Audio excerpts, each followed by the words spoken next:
आगे बढ़ते हैं, बात करते हैं पुलिस का कासगंज कांड। उत्तर प्रदेश के कासगंज में अल्ताफ अहमद की हिरासत में मौत के मामले ने सियासी तूल पकड़ लिया है। 21 साल के अल्ताफ अहमद के पिता ने पुलिस पर उनके बेटे को मारने का आरोप लगाया है। अल्ताफ के पिता चाहत मियां के मुताबिक वो खुद अपने बेटे अल्ताफ को पुलिस चौकी में छोड़कर आए थे। तब पुलिस ने भरोसा दिया था कि वो पूछताछ करके छोड़ देंगे, मगर अब उसकी हत्या कर दी गई है। इस मामले में 5 पुलिस कर्मियों को निलंबित कर दिया गया है।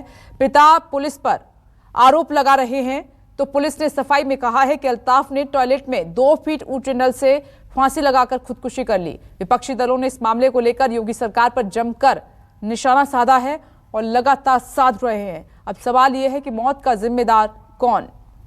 उसका नाम चाहत मियां है। उसको थाने में अर्ली मॉर्निंग बुलाया गया था। उसने पूछताछ के दौरान वहां पे बैठे पुलिसकर्मी से उसको वॉशरूम जाने हेतु अनुरोध ने किया था, जिसमें हवालात में बने वॉशरूम में उसको भेजा गया। में लगे हुए एक नाड़े से उसने जो वॉशरूम का जो नल है उसमें फंसा के अपना गला घोटने की खुद ने जो है वो कोशिश की थी। जब वो बहुत समय बाहर नहीं आया तो पुलिसकर्मी अंदर चले गए और उसको बेहोशी की हालत में उसको उठाते न हुए उसको CHC अशोकनगर कासगंज में ले जाया गया। मृत्यु हुई है।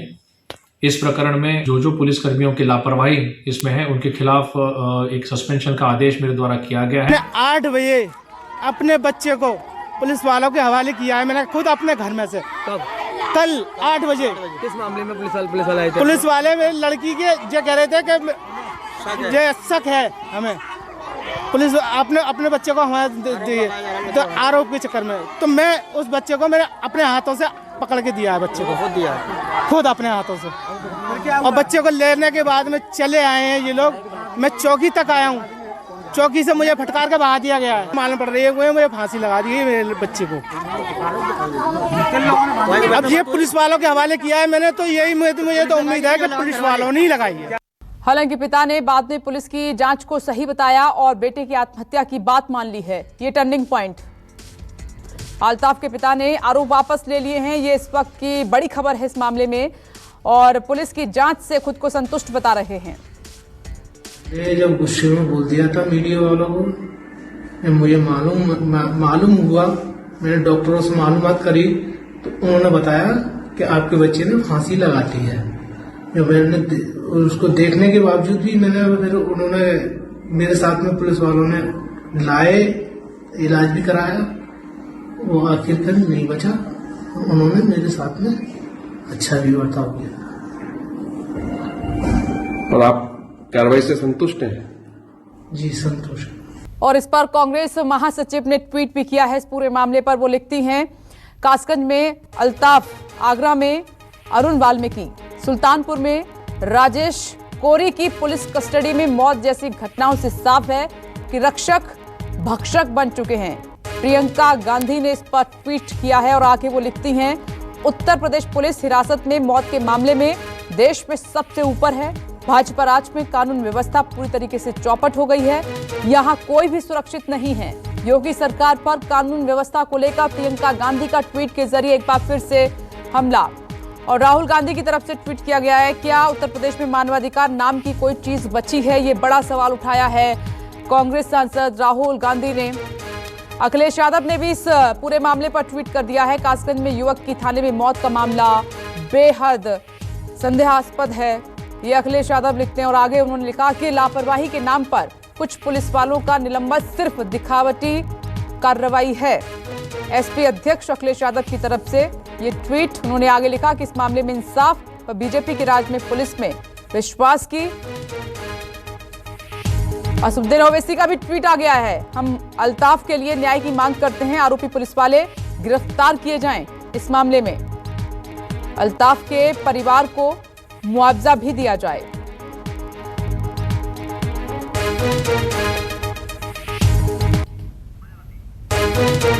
BSP सुप्रीमो मायावती की तरफ से भी ट्वीट किया गया है और वो अपने ट्वीट में लिखती हैं, कासगंज में पुलिस कस्टडी में एक और युवक की मौत अति दुखद और शर्मनाक है। सरकार घटना की उच्च स्तरीय जांच कराकर दोषियों को सख्त सजा दे। निलंबन से विपक्ष संतुष्ट नहीं है, कड़ी सजा की मांग कर रहा है। मायावती ने आगे लिखा कि पीड़ित परिवार की मदद भी करे। यूपी सरकार आए दिन कस्टडी में मौत रोकने पुलिस को जनता की रक्षक बनाने में विफल साबित हो रही है। ये अति चिंता की बात है। और इस खबर पर मानस हमारे साथ मौजूद है। मानस, विपक्षी पार्टियां तो हमला कर ही रही हैं, लेकिन इसमें गौर करने वाली बात यह है कि अल्ताफ के पिता की पहले स्टेटमेंट कुछ और थी, पुलिस पर वो इल्जाम लगा रहे थे, और फिर दूसरे बयान में वो कुछ और कह रहे हैं। देखिए, ये भी समझना होगा कि ये स्टेटमेंट किसने रिकॉर्ड की, किसी मीडिया कर्मी ने या किसी पत्रकार ने रिकॉर्ड किया है या पुलिस ने रिकॉर्ड करके इसको वायरल किया है। ये देखिए, जांच का विषय, इस पे बिल्कुल भी जांच होनी चाहिए, और निश्चित तौर पर सियासत भी इस पे बहुत गरमा गई और तमाम विपक्षी दल सरकार पर हमलावर हैं। देखिए, गोरखपुर की जो घटना हुई थी, जब व्यापारी को पुलिस ने पीट के उसकी हत्या कर दी थी, जिस मामले को हमने बहुत तूल पकड़ा था, और बाद में जो पीड़ित परिवार थे उनकी पत्नी को नौकरी देकर के उस पूरे मामले को शांत कराया गया। लेकिन उसके बाद तुरंत ही देखिए आगरा की घटना हुई, जहां पर वाल्मीकि समाज से एक व्यक्ति की पुलिस कस्टडी में मौत हुई। तीसरा मामला जो बीते एक महीने के भीतर सामने आया है। तो निश्चित तौर पर चुनाव का वक्त है और विपक्ष के पास एक बड़ा मुद्दा है। इसमें कोई शक नहीं है कि पुलिस उत्पीड़न की घटनाएं उत्तर प्रदेश में बढ़ी हैं, और इसको लेकर के सरकार समय समय पर समीक्षा भी करती है और कई बार दिशा निर्देश भी जारी किए गए। लेकिन इतना जरूर है कि कहीं न कहीं कुछ कमी ऐसी जरूर रह जा रही है कि पुलिस के उत्पीड़न के मामले उत्तर प्रदेश में तेजी से बढ़ रहे हैं।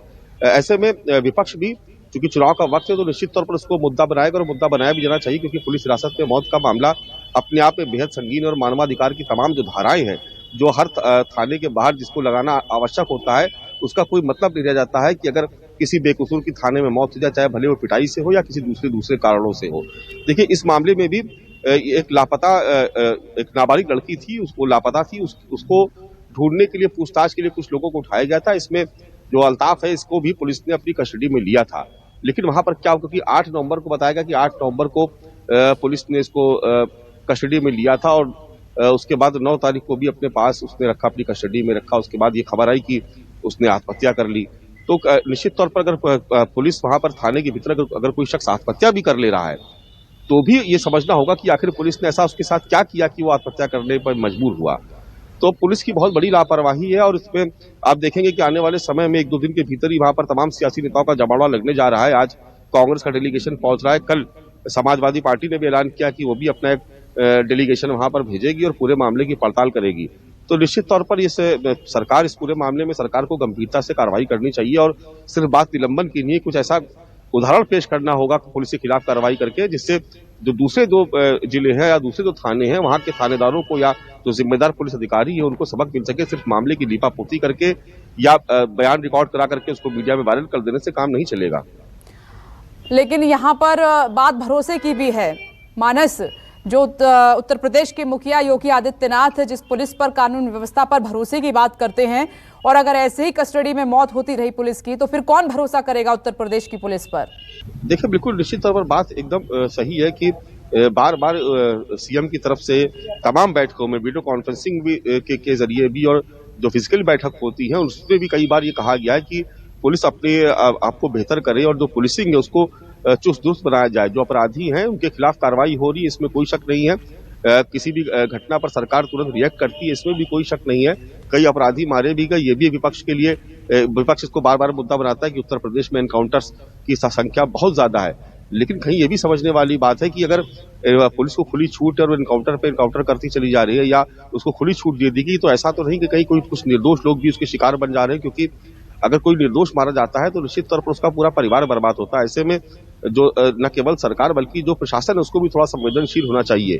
बात अगर सिर्फ पूछताछ की थी तो पूछताछ की करके उसको छोड़ दिया था, लेकिन उसको हिरासत में रखा गया। तो देखिए, यहाँ पर एक उच्च स्तरीय जांच की निश्चित तौर पर जरूरत है कि ये पता लगाया जाना चाहिए कि आखिर वो कौन से हालात उस थाने के भीतर पैदा हुए कि युवक ने आत्महत्या कर ली या वास्तव में आत्महत्या की। तो ठीक बात है, 2 फीट के नल से कैसे सुसाइड हो सकता है? इस पूरे मामले में कुछ स्तरीय जांच की जरूरत है। जैसा मैं पहले भी कह रहा था कि इसमें कमेटी बनाकर इसकी जांच की जानी चाहिए। कहीं ऐसा तो नहीं कि पुलिस वालों की पिटाई से मौत होगी, उसके बाद उन्होंने उसको आत्महत्या का रूप देने की सुसाइड का एंगल दे दिया। मानस, आप नजर बनाए रखिए। आपका बहुत बहुत शुक्रिया इस पूरे मामले पर जानकारी हमें देने के लिए।